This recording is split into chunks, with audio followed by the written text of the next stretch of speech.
श्री परमात्मने नमः। ईश्वरः परमः कृष्ण सच्चिदानन्दविग्रह अनादिरादिगोविन्द सर्वकारणकारणं श्रीमते सर्वविद्यानां प्रभवाय सुब्रह्मणे आचार्याय मुनीन्द्राय निम्बार्काय नमो नमः।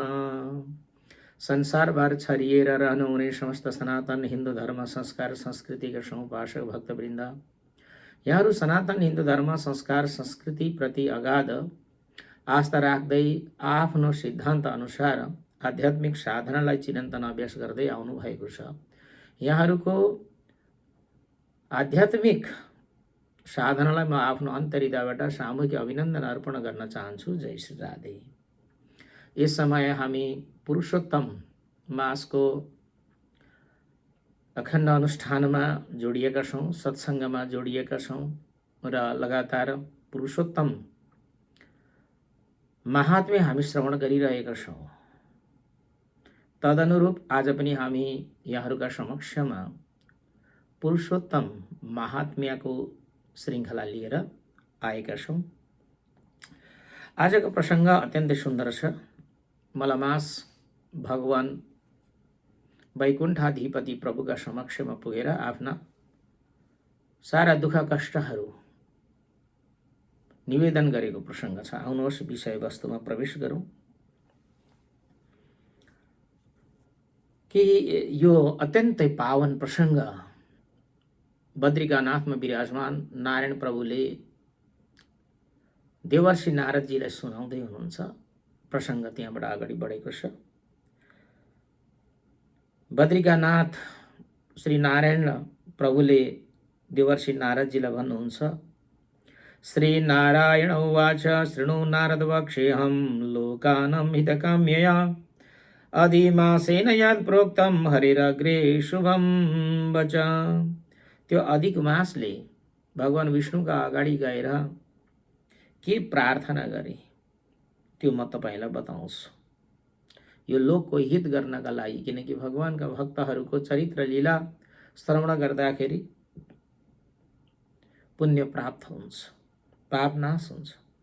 तब भगवान विष्णुका अगाडि गएर अधिक मासले भन्दछन्, अधिमास उवाच नाथ कृपा निधे हरे न कथम रक्षसि माम्यहागतम। हे हरि, हे प्रभु, हजुरका शरणमा म परेको छु, हजुरका सन्निकटमा म आएको छु, के मलाई हजुरले रक्षा गरिबक्सन्न? कृपणं प्रबलैर निराकृतं मलमासेत्यभिधं विधायमि। मलाई त यी 12 महिनाहरूले तिरस्कार र घृणा गरे, यो मलमास भनेर ती बल्यहरूले तिरस्कार गरेका छन्। मलाई शुभ कर्मबाट वर्जित गरे। तेरो कुनै पनि मालिक छैन, त कसैबाट सुरक्षित छैनस् र तँलाई अथवा तेरो समयमा कसले साधना गर्ने फल पनि प्राप्त हुँदैन भनेर यसरी मलाई निन्दा गरे। निराधीशं मलिनं सदैवतै। ती 12 महिनाहरूले जसका देवताहरू, जसका स्वामी युक्त भएका ती 12 महिनाले मलाई त्यसरी घृणा गरे। दयालुता कता तेद्य कठोरता कथम। हे प्रभु, मलाई यो अवस्था देखेर पनि हजुरमा अलिकति दया आएन। हजुर किन कति कठोर बनिबक्सेको? हजुरले त पृथ्वीमा गएर वासुदेव वरङ्गान यता खल कंसा नलत सुरक्षिता। वासुदेव देवकीलाई हजुरले कंसाका कठोर कारागारबाट रक्षा गर्नुभएको थियो। आज तपाईको त्यो भक्तलाई रक्षा गर्ने गुण कहाँ गयो? बदमाम शरणागतम कथम न तथा अद्य अवसि दिनवत्सल। हे दिनवत्सल, आज तपाईको त्यो दयालुता कहाँ गयो? म शरणागत भएको छु, के मलाई आज हजुरले रक्षा गर्नुहुन्न त?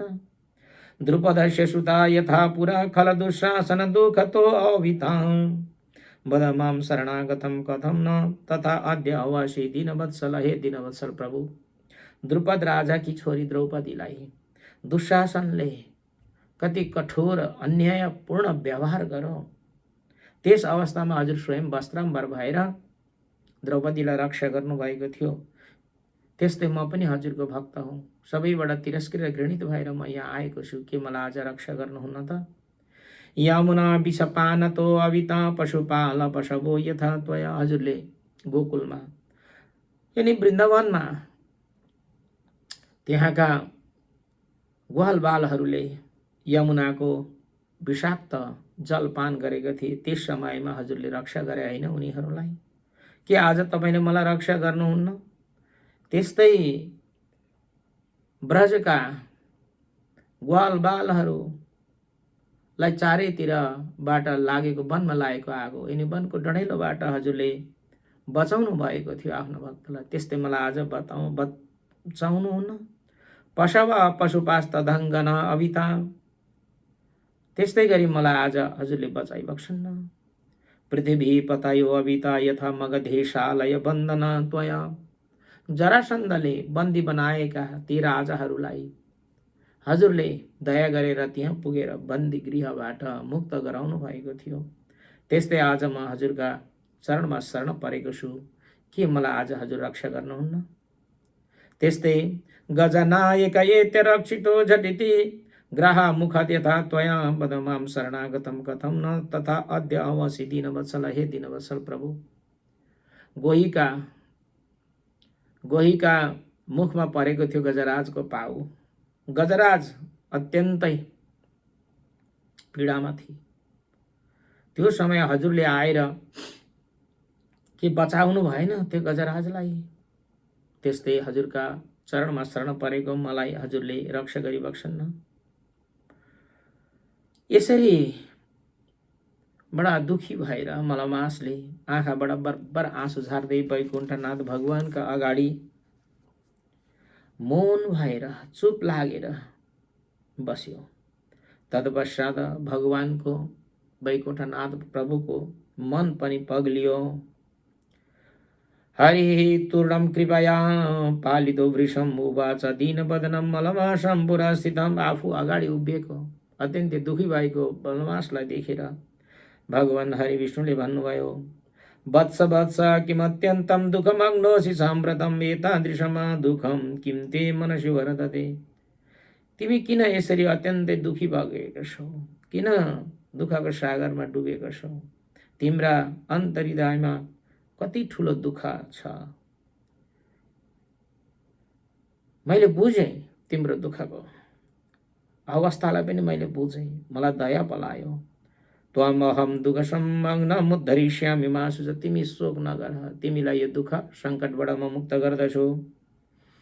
न मे शरणमापन्नं पुनः शोचितुमर्हति यहाँ गत्यमा दुःखी पतितोऽपि न शोचति। यो वैकुण्ठ धाममा आएर दुःखीले पनि सोच्नु त पर्दैन मेरा शरणमा परेर आएकाले। किमर्थं त्वं यहाँ गत्य शोकसंमग्न मानस। तिमीले यहाँ आएर किन यसरी दुःख शोक गरिरहेका छौ? अशोकाजरं नित्यं सानन्दं मृत्युवर्जितं वैकुण्ठं ईदृशं प्राप्यं कथं दुःखान्वितो भवन्। तिमी यसरी शोक नगर। वैकुण्ठमा त सदा सर्वदा आनन्द हुन्छ। यहाँ कसैको मृत्यु पनि हुँदैन। कहिले शोक नगर्ने ठाउँ पो हो त यो त। यस्तो वैकुण्ठ धाममा आएर पनि तिमी किन यसरी दुखित हुन्छौ? हेर, तिमी यसरी अत्यन्तै दुखी भएको आँखाबाट बरबर आँसु झारेको देखेर वैकुण्ठवासीहरू पनि अचम्बित परेका छन्। तिमी किन आफै मर्न चाहिरहेका छौ भन त मलाई? किमर्थं मृत्युकामोऽसि तन्मे वत्स वदाधुना। यसरी भगवान विष्णुका अत्यन्तै गम्भीर वचन सुनेपछि र भगवानले भनिदिनु भयो, तिमीलाई दुःखको सागरबाट म उद्धार गर्दछु। यो वचनले मलमासलाई छोयो। जस्तै बिरामी भएको व्यक्ति हस्पिटल गयो र डाक्टरले भन्छन् तिमी निश्चिन्त रहौ, मैले तिम्रो अब देखभाल गर्ने भए, म इलाज गर्छु, उपचार गर्छु भनेपछि त्यो बिरामीलाई अब म बाँच्छु, अब म ठिक हुन्छु भन्ने आशा पलाउँछ। त्यस्तै मलमासलाई पनि विभारैव भारभुर, कुनै आफ्नो भार ठुलो भारी बिसाए जस्तै हल्का भए दुःख कष्टबाट। लामो लामो श्वास फेरे उनले, अधिमासले अनि भन्न थाले भगवानलाई आफ्नो फेरि दुःखका कुरा। अज्ञातम किञ्चिनैवास्ति सर्वत्र भगवस्तव आकाशैव सर्वत्र व्याप्य विश्व व्यवस्थित। हजुरले नजान्ने नदेखेको कुरा त केही पनि छैन, किनकि जले विष्णु, थले विष्णु, विष्णु पर्वतमस्तके, ज्वलमालकुले विष्णु, सर्व विष्णु महिम जगत। सर्वत्र हजुर व्यापक नै हुनुहुन्छ नि। त्यस कारणले गर्दा हजुरले नजानेको कुरा केही छैन। मेरा अन्तर्हृदय पनि हजुर हुनुहुन्छ, भित्रको भाव बुझिहाल्नुहुन्छ, चराचरका साक्षी हुनुहुन्छ, विश्वका द्रष्टा हुनुहुन्छ, हजुर सम्पूर्ण प्राणीका हृदयस्थ हुनुहुन्छ। संस्थितानि जगन्नाथ न किञ्चित भवता विना, हजुरभन्दा संसारमा केही पनि छैन, हजुरभन्दा भिन्न केही पनि छैन। किम न जानासि भगवान निर्भाग्यश मम व्यथम, हे प्रभु के हजुरले यो अभागीको व्यथा के जान्नुहुन्न? तथापि बच्मी हे नाथ दुःख जालम बावृतम, फेरि पनि हजुरले सोधिबक्सियो म आफ्नो दुःखको कुरा हजुरलाई बताउँछु।